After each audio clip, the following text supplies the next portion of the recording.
Feuchamaich Ye Olde Scot the Celtic podcast. Kimraha Huladunya, how is everyone?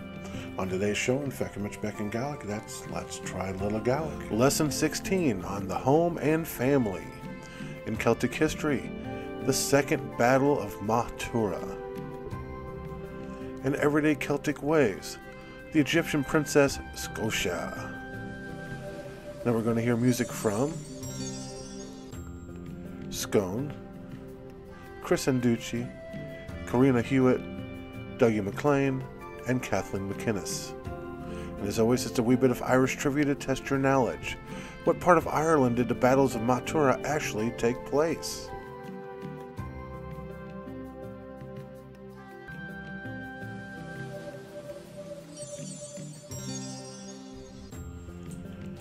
Check out the Ye Olde Scot Facebook group where you can be a part of the Celtic culture, and keep an eye out for all the different videos our YouTube channel and Facebook group have to offer.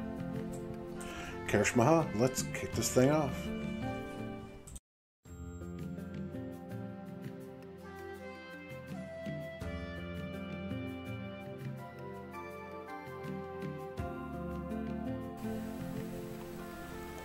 Feuchamaich. This is a lively tune. It's a song about a boisterous wedding at which a lady called Morach was the lucky bride. Several women are named in the song, but no men are. This is a popular type of Gaelic song called Feuchamaich, meaning a tune by the mouth or from the mouth, or mouth music. This type of song is often light-hearted, occasionally bawdy in nature, and always the hit of any ceilidh or wedding. Hope you like learning Feuchamaich. And remember, Gaelic at the top, English at the bottom. Enjoy.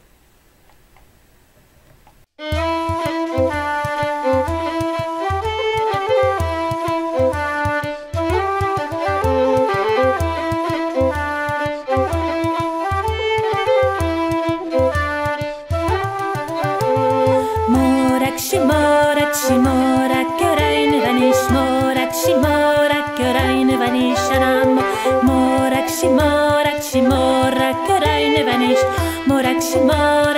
Beagan Gaidhlig. Vai duve nu ariag sahi duve blian. Vai duve hulle lahe kunik misher jauvi. Vai duve nu ariag sahi duve blian. Vai duve hulle lahe kunik misher jauvi. Feuchamaich Beagan Gaidhlig. Feuchamaich Beagan Gaidhlig.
Shimorak, Garaine Vanish, Morak, Shimorak, Garaine Vanish, and a Morak, Shimorak, Garaine Vanish, Morak, Garaine Vanish, and a Shimorak, Garaine Vanish, Morak, Garaine Vanish, and a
Scottish Gaelic is native to the Gaels of Scotland. Scottish Gaelic developed out of the Old Irish, and learning this beautiful language can be a direct link to your Gaelic ancestors. Follow along in Feuchamaich Beagan Gaidhlig, and like I said, let's try a little Gaelic. Fáilte Ye Olde Scots, the beginner's Gaelic course. Kimra Hula Dunya, how is everyone? Looky there, you already know how to say welcome to and how is everyone. Alright, in the next 25 lessons of Feuchamaich Beagan Gaidhlig, that's Let's Try a Little Gaelic, with a little work you can gain a rudimentary understanding of the Scottish Gaelic language. Now, these lessons were taken from my weekly podcast beginning back on May 15th of 2020, so if you like you can listen to them there as well. But please remember that I am not an authority on the Gaelic language. I just love learning it. I struggle like most all learners, and so what I teach comes right from well-respected Gaelic teachers.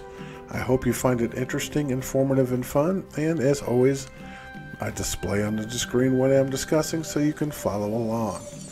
Alright, Kersh Maha, which means, alright then, let's get started.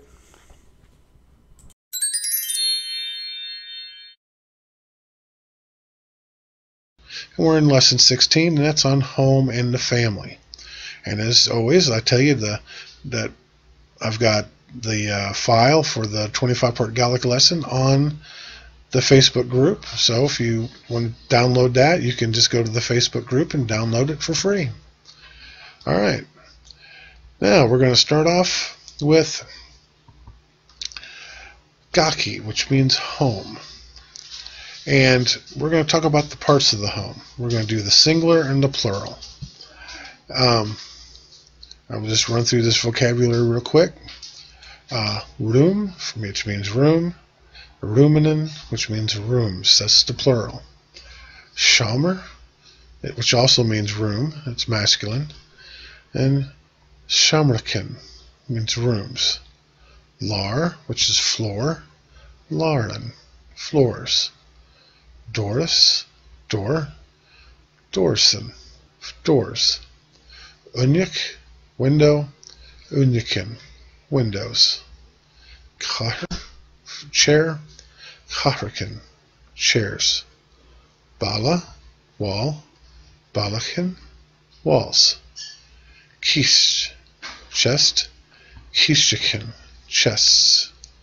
Sofa is sofa, and sofakin is sofas. Jelov, pitcher. Jelovin, pictures. Skahin, mirror, and in Skahin is also mirrors. Solus, light.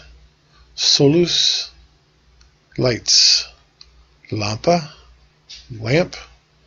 Lampkin, lamps. Klusik, pillow. Klusikin, pillows. Brat, carpet. Braten, carpets. Klosich, closet. Klosichin, closet. All right. That's it for that part of the vocabulary about the home. Now these places I'm fixing to talk about are associated with the home and the family. And at the end I'm going to give you a couple verbs to use to incorporate in your sentences to go along with this. The first one is skol, which means school. Skulton, schools. Bu, which is shop. Buin, which is shops. Bala, town. Bountain, towns. Then we have foskel, which is open, or a fosklik, opening. Dune, which means close, or a dunik, closing. All right. We're going to move on to Enchalak, the family. And we're going to keep on going with the singular and the plural. We got Maher, which is mother, or Aher, which is father. Braher, which is brother, or Brothrin, brothers. Pure, which is sister. Pethrikin, sisters. Muck, which is son. Mick, which is sons. Nian, which is girl or daughter. Nianin, which is girls or daughters. Leoniv, which is child, or clan, which is children. Pash, which is child or infant. Pashtin, which is children or infants. Dunya, for husband. Bain, for wife. Shaner, for grandfather. Shaver, for grandmother. Ua, for grandchild. Uakin, for grandchildren. Kerch, for relative. Kershin, for relatives. Ish, for age. Vol, or mol, for polite or well-behaved. Mi vol, for naughty or cheeky. All right. We're going to move on from that. And we're going to move on to possession. You know, we've shown you how to show possession by using the preposition ek. You know, ha galak akum, I have galak on me. But there are other ways you will see possession, and here's another way. Mo, which means my, and it always aspirates the next word. And do, which means your, and that, of course, it aspirates the next word as well. And here's a couple examples. Mahunya means my husband, and Dovain, your wife. All right, and as you can see, aspiration, sometimes it's called lenition. It means the introduction of the letter H after the first letter of the adjective. Now, this always results in a change in the sound of the word. However, words beginning with L, N, R, S, G, S, P, S, T, or a vowel cannot be lenited. And then, of course, L, N, and R are affected, but only in their pronunciation, not their spelling. All right. That's it for today. I'm going to give you 6 sentences to translate, and we're going to start off with number 1. Ha and lampa la vord. Number 2. Avail do Jelev la vala. 3. Ha mi fosklig and Doris ak. Ha mi dunig and unig. 4. Ha tri brachrin akam. 5. Ha achaun mi vol adolyaki. 6. Avail do herichin ashian yon vala.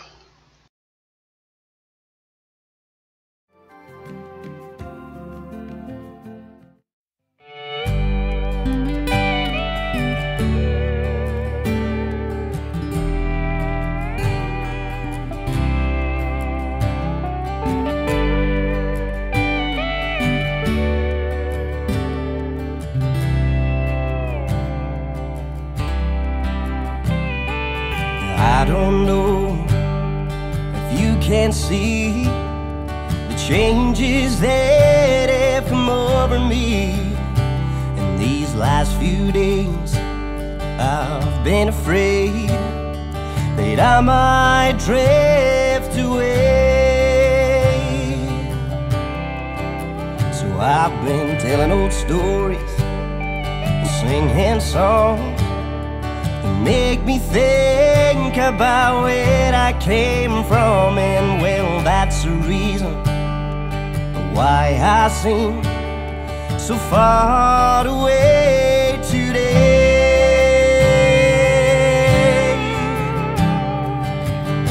So let me tell you that I love you, and I'll think about you all the time.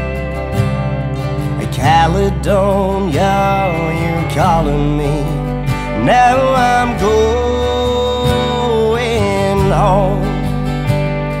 But if I should become a stranger, you know that it would make me more than sad. Caledonia's been everything I've ever had.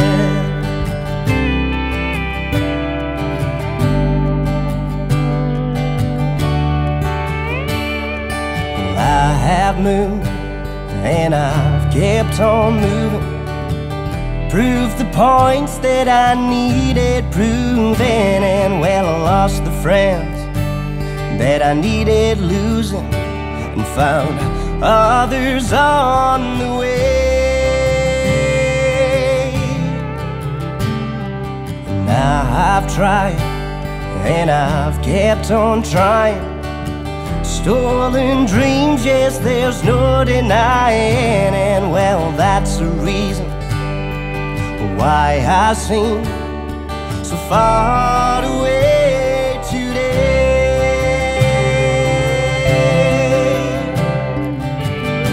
So let me tell you that I love you, and I'll think about you all the time. Caledonia, you're calling me. Now I'm going home.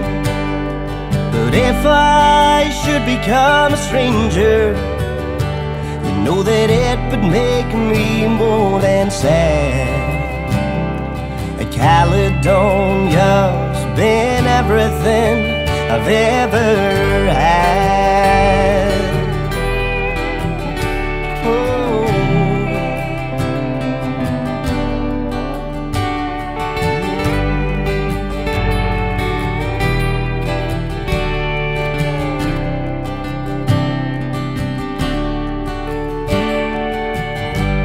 Let me tell you that I love you, and I'll think about you all the time. Caledonia, you're calling me. Now I'm going home. But if I should become a stranger, know that it would make me more than sad. Caledonia's been everything I've ever had. Caledonia's been everything I've ever had. Celtic history brings you the tales of the land, castles, warriors, heroes, legends, and customs that have created the rich, vibrant, and sometimes strange and wonderful history of the Celtic world.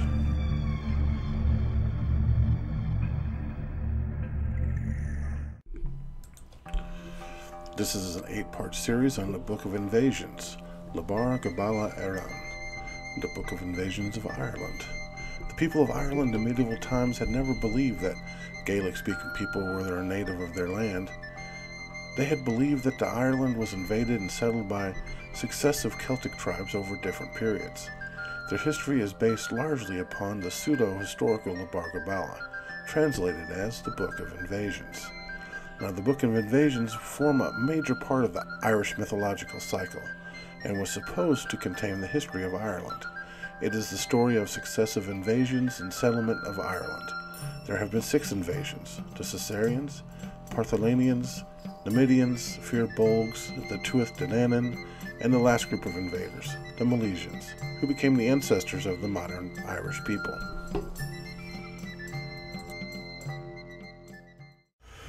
The Second Battle of Magh Tureidh. With the treasures from the Four Lands, the Tuath Danann believed it was time to overthrow Fomorian overlordship. Lugh set about gathering support to oppose the Fomorian army. He sent his father to Ullid, which is Ulster, to gather fighting men. However, Cian encountered the sons of Tuireann, whom Cian had a blood feud with. And Cian, well, he was murdered. When Lugh discovered the murder, Lugh sought revenge. Given a choice of being executed or being sent to perform a half a dozen impossible tasks, the brothers, the sons of Tuireann, chose the latter. Of course, among the items the sons of Tuireann had to fetch was the magic pigskin that could heal any wound. By the time they accomplished all these tasks, they were mortally wounded. Tuireann pleaded with Lugh to use the pigskin to heal his sons, but Lugh refused, and the brothers died shortly after. All this preparation took 7 years to rally the Tuath Danann. During that time, Dagda had traveled north and met a beautiful woman near his home at Glen Etin. He slept with the woman on Samhain, the eve before the battle. However, the woman was the Morrigan, and she represented the sovereignty of Ireland. So in order to ensure that the land of Ireland remained fertile, Dagda must sleep with the goddess Morrigan each year on Samhain's night. The Morrigan informed Dagda that the Fomorians were going to land at Magh Tureidh. She told him that he must bring the fighting men of Ireland to the ford of Unias, also called the Ford of Destruction. I don't know if I'd want to go there. But Lugh had sent Dagda to spy and delay the Fomorians, while he recruited and gathered the Tuath Danann for the coming battle. Dagda came to the Fomorians under a flag of truce. They knew of Dagda and his fondness for porridge, so they had a large hole, as deep as a man, filled with porridge to distract him. The Fomorians agreed to a truce only if Dagda could eat all the porridge in the hole. Otherwise, they would kill him. Now the Fomorians laughed because they didn't think he could do it, and the Tuath Danann could not accuse them of inhospitality. So Dagda had no choice but to eat the porridge in the hole. Otherwise, they would kill him. So Dagda had no choice but to eat the porridge. He took a large spoon, big enough to put a man and a woman and lie them in the middle, and he ate the porridge, easily reaching the bottom. He even ate some of the gravels at the bottom of the pit, which he spit at the Fomorians. He ate so much that his belly was gigantic. The Fomorians laughed at Dagda's appearance, but they had no choice but to set him free. As Dagda traveled to Tra Evna, the slow and encumbered hero met a beautiful young woman who he desired. However, he was impotent due to his weight and unsightly appearance. The girl mocked and attacked him. She was the daughter of Indech, son of Daedomnan, one of the 3 Fomorian kings. Mocking Dagda, the woman told him to carry her to her father's house on his back. She struck and mocked him each time. Dagda refused to carry her on his back. Finally, the content of his billy emptied into a hole and on her, and gave him his appearance back. He seduced the Fomorian woman and became her lover. The girl had become so enamored with Dagda that she told him over and over not to confront the Fomorians, worried that she would lose her new lover. But he refused to be discouraged each time.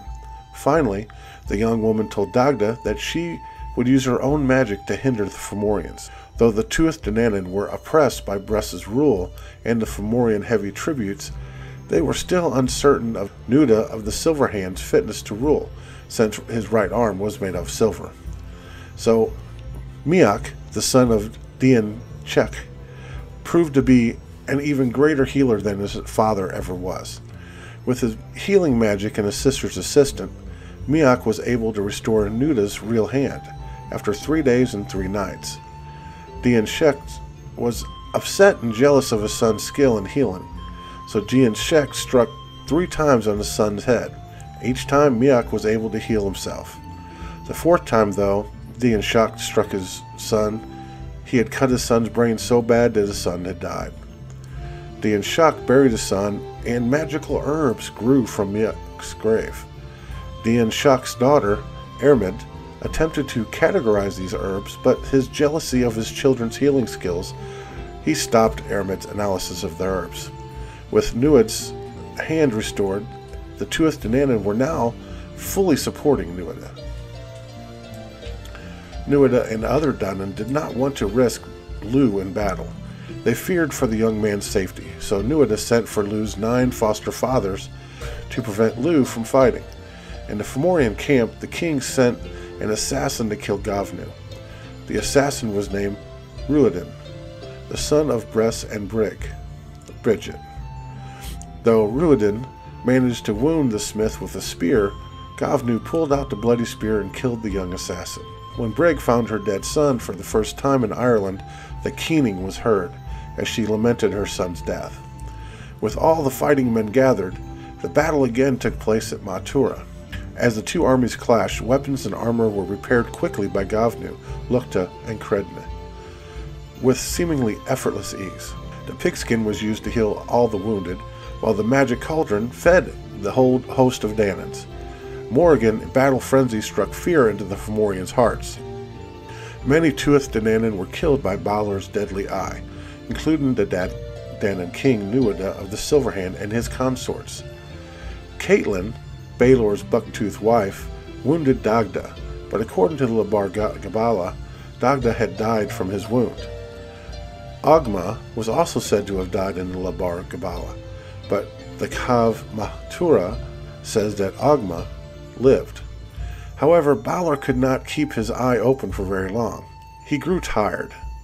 As Balor's eye closed, Lu hurled a stone from his sling at Balor's eye, and in doing this, Lu fulfilled the prophecy by killing his grandfather. Now some Fomorians managed to escape and steal Dagda's harp. Dagda, Ogma, and Lu pursued the Fomorians. Now the Fomorians got away, and they hung the harp on the wall in Bress's banqueting hall as a trophy. But Dagda, he sang to his harp, and it came to him. The harp flew so fast from the wall, it killed 9 Fomorians in its path, and it landed in his hand.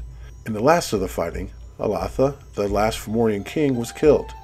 The Fomorian army was crushed, and their powers were forever broken. The Tuath Danann captured Bress, the former king of Ireland, and Lu agreed to spare Bress, only if Bress would tell them when to plant and harvest the crops in the year. This is because he was considered to be the god of agriculture. The battle ended with Morrigan proclaiming victory for the Tuath Danann. Morrigan ended Cath Magh Tureidh with a poem of prophecy, and the death of Nuada, the Silverhand. Lu Lamfada became the new king of Ireland.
standing there naked, with no place left to hide. What do you lie, my father? What do you lie, my son? What do you lie, my true love? When will the truth be won? Our neighbours, they came with 100-year hate. Our neighbours, they came with guns. Our neighbours, they came for our menfolk, and they slew them everyone.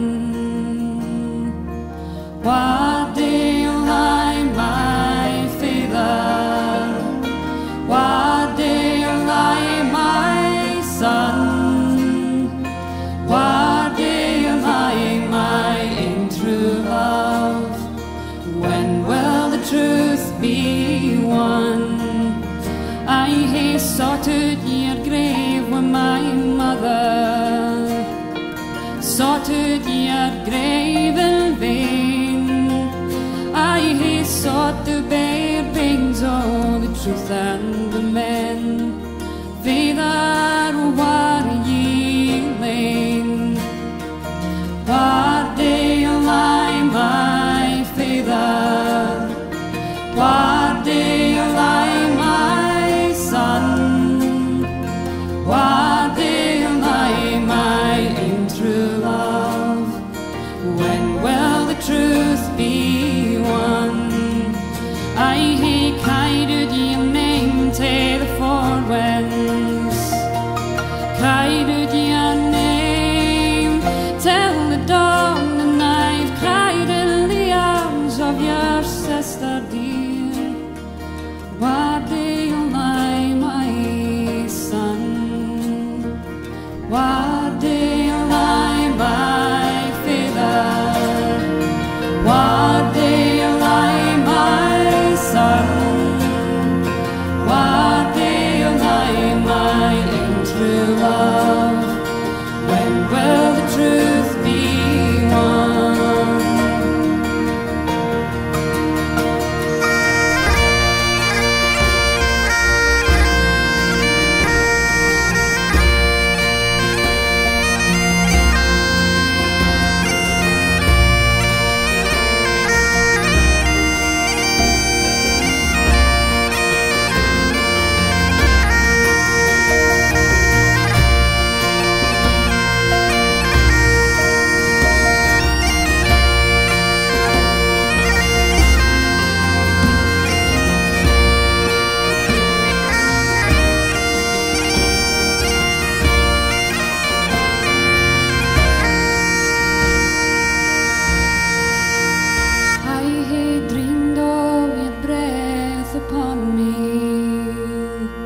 Everyday Celtic Ways brings you the mythology, traditions, and customs that have created a unique and personal culture that still affects those that are Celtic and those that just love the Celtic world.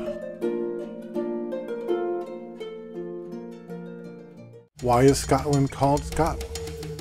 Now, according to legend, Scotia was the daughter of one of Egypt's pharaohs, probably Ramses II, but regardless of her father, it's clear that Scotia was of African descent.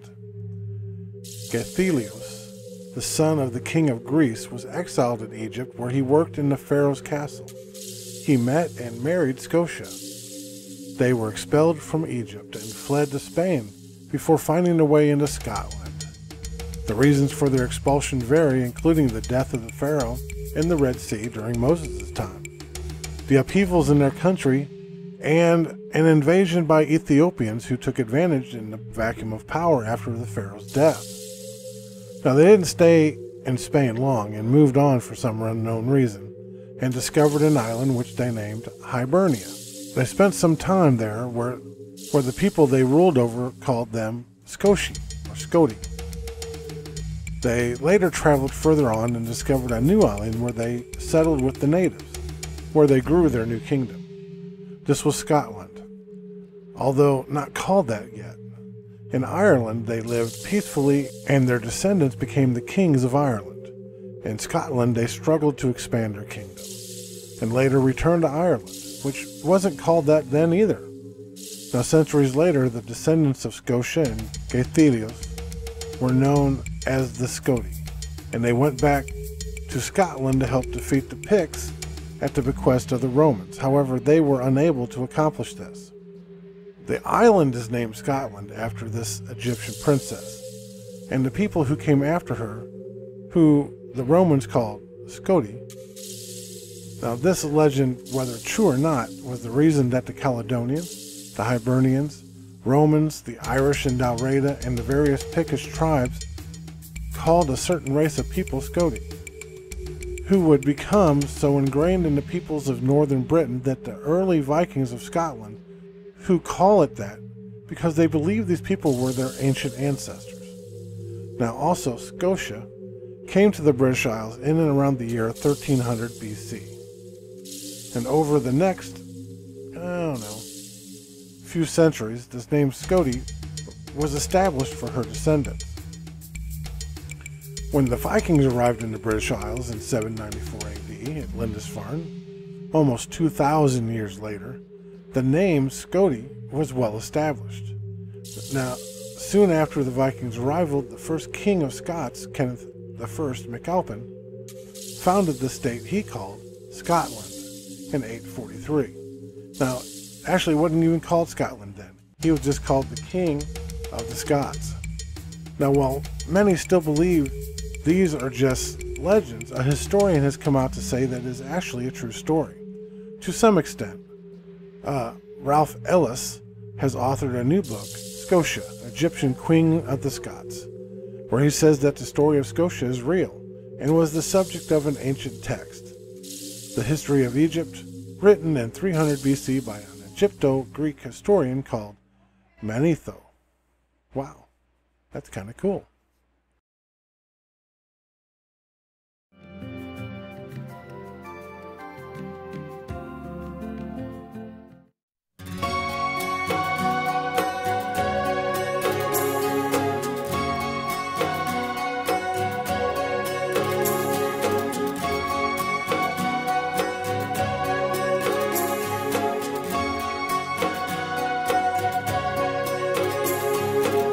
Is there for honest poverty that hangs his heat and all that? The coward slave we're passing by, we dare be poor for all that, for all that and all that. Our toils obscure and all that, the rank is but the guinea stand, the man's the gowd for all that. What though on hamely my fair wee dine, where hard and grey and all that, give fools their silks and knaves their wine. A man's a man for all that, for all that and all that, their tinsel show and all that. The honest man, though I say good, is king o' men for all that.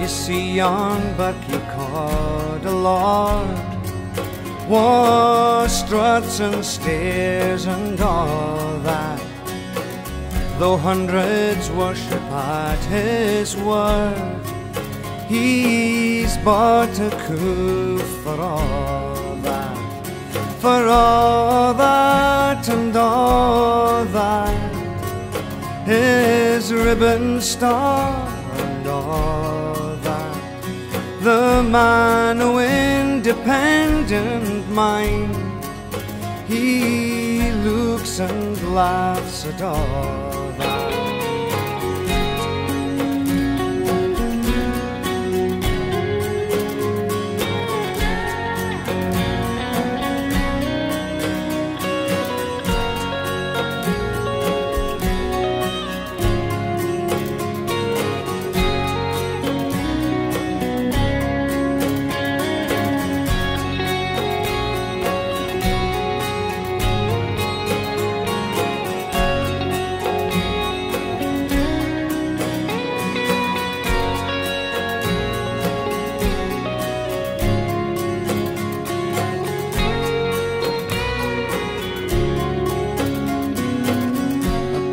Can make a belted knight, a marquis, duke and all that, but an honest man's aboon his might, good faith he mauna fall that, for all that and all that, their dignities and all that, the pith o' sense and pride o' worth are higher rank than all that.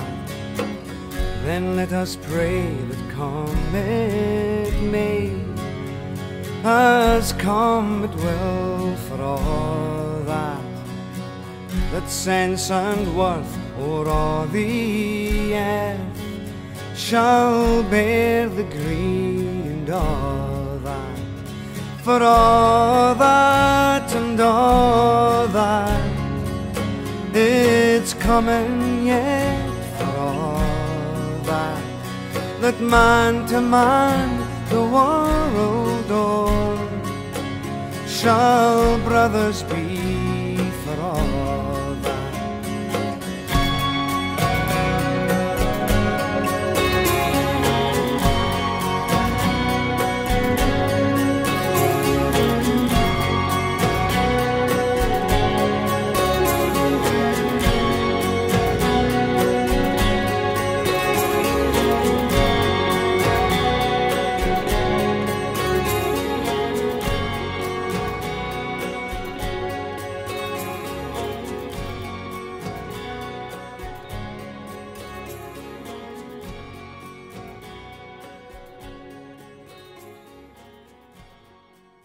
Top 11 Heritage. Now remember to check out my YouTube channel. It's got Celtic music, podcasts, Gaelic language, Gaelic song, Celtic history videos, plus lots more. And my Facebook group where you can give me your inputs and insights on all things Celtic. But before I let you go, the trivia question answer. The battles of Magh Tureidh actually took place in Connacht. Martian leaving Drazda. Bye for now. But I'm going to let you go with a song. Goodbye, Bobby.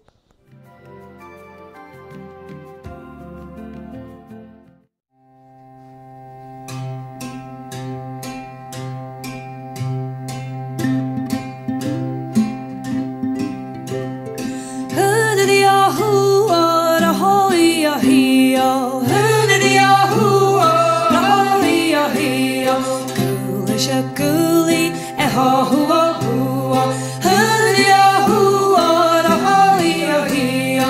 Gulid on the knee, ha hua hua, hurria hua, da hoia hia. Mi tarach mi traun, ha hua hua.